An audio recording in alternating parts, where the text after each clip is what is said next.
I would keep it as challenge number one, because 70% is a very high number of young people in Pakistan. That if I am paying tax, then people who are earning from agriculture, retail, real estate or stock market should be paying the tax as well. Government has a very large size and the expenditure is not going down. So we spend a lot more than what we earn, and we need to expand and diversify the structure of economy.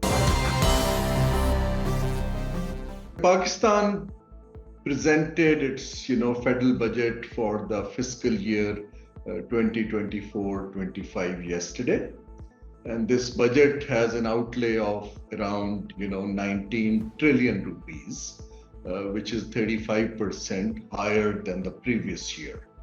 So when we look at the budgetary allocations, almost 58% of this budget, it goes to the provinces under the National Finance Commission system. And the Federation is left with the 42% of what we call is a common divisible pool.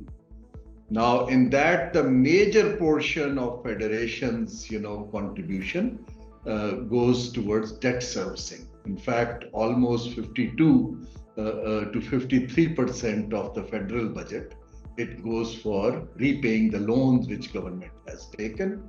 So in a nutshell, government is left with very little to invest on human development and, building sectors which could be the winners for revival of economic growth.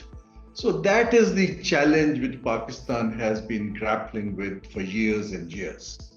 Now in this budget, basically the overall, development allocation, which at the federal government level is called Public Sector Development Program. At the provincial governments, it is called Annual Development Programs. So combined, it comes to about 3.78 trillion, rupees. Of that, 1.5 trillion are in the domain of federal government. So we got to so it is a significant increase on last year's public sector development program, which was less than a trillion. But when the actual spending came, it was even lesser. So now we got to see that what does this program mean for the people, particularly poor people. And then in addition, government has a cash transfers program, which is called Benazir Income Support Program. And this year's allocation is higher than last year, and it's about 578 billion rupees, which will be transferred to the people living at or below the poverty line. So that's the target. So that's where Pakistan stands in terms of, the allocations of this year's budget. Significant amount of this money, although the taxation targets have been raised to almost 13 trillion rupees, but significant amount of gap in the budgetary deficit will be covered from borrowing, which will put additional, burden on a country which is already debt stressed. That's how the money is raised.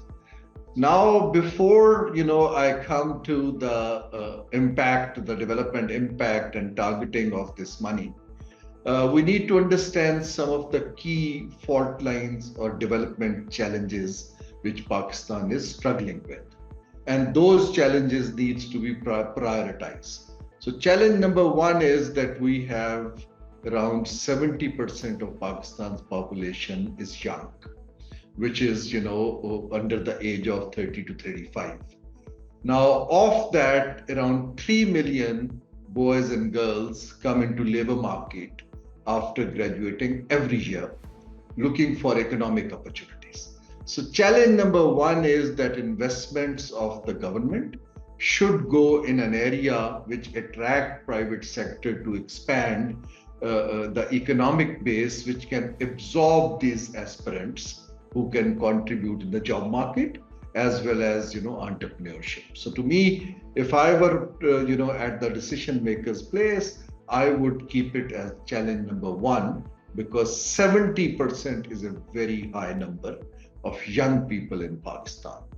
Our second challenge is that Pakistan has a chronic, current account deficit or twin deficits, budget deficit as well as current account deficit. So the second challenge is that how can you allocate the development funds in building, sporting infrastructure, which can help improve our export base so that we can earn more dollars and the current account gap goes down and Pakistan does not have to go back and back to IMF for a bailout package. The third challenge is the productivity challenge. Pakistan does not produce, value-added things. In fact, we don't produce many things for the large population of 240 million. And this is basically, a challenge because Pakistan has become a net importer of essential things. So when you import things, you need more dollars. And then, one is left high and dry again and again.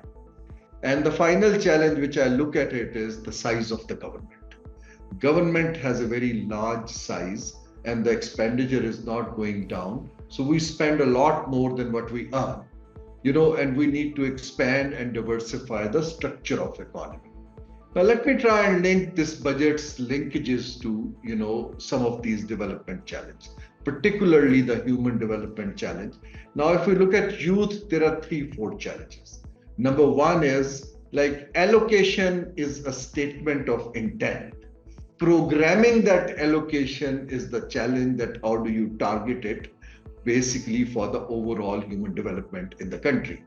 So first of all, as I said, that some of this money should go into small and medium enterprises to support them so that they can absorb not only for jobs, but they became the hubs for innovation and new things so that productivity can go up.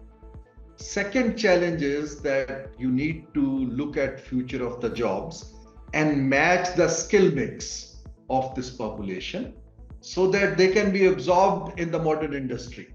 The pure traditional labor oriented skills in the age of artificial intelligence don't really matter much. Third challenge is the health challenge. And that's where I'm pleased that at least there is a mention of looking at nutritional value among the very young children, because if the health challenge remains, high and the new population is weaker, both in terms of their mental capabilities and physical capabilities, so Pakistan's future would be not in safe hands. Now, but this kind of challenge actually needs a very strong, not only the state health infrastructure, but public-private partnership to have an outreach to a very wide range of population. And government's money is just peanuts, but it should be used as catalyst to, raise international money, local money, but also a system which is triggered towards younger population and awareness and giving them, knowledge. And under this stress, the consumption stress, lots of poor families not even sending children to schools. So how do you match that, So my advice would be that state should get out of this building, brick and mortar of education structure and health structure. They should look at quality side of it more in the budget. If they keep on building buildings, that will not help. But if they actually, put the PSDP money and the annual development programs in building quality of health and education. So I think certain, very strong monitoring mechanism need to be put in place that where this money goes.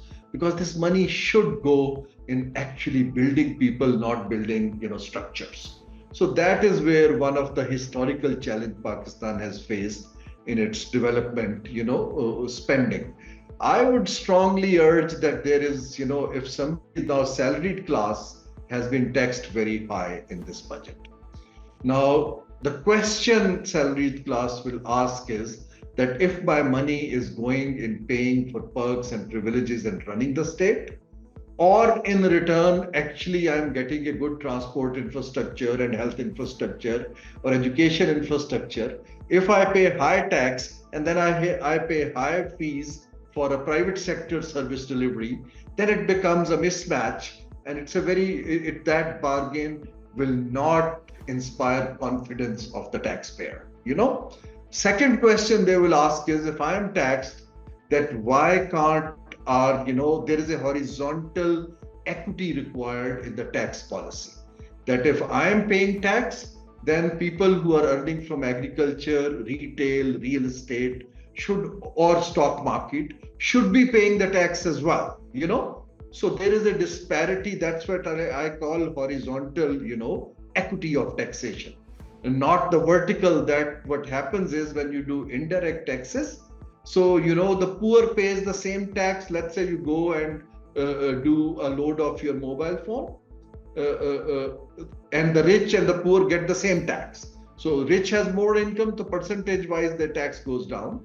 The poor has less income, the percentage wise it goes down. So my assessment is that this budget has taken some good, administrative measures in terms of allocations of money in the right places like IT and development program. But the challenge is the capacity of institutions to deliver these programs in a way that we get outcomes. The money spending is no criteria.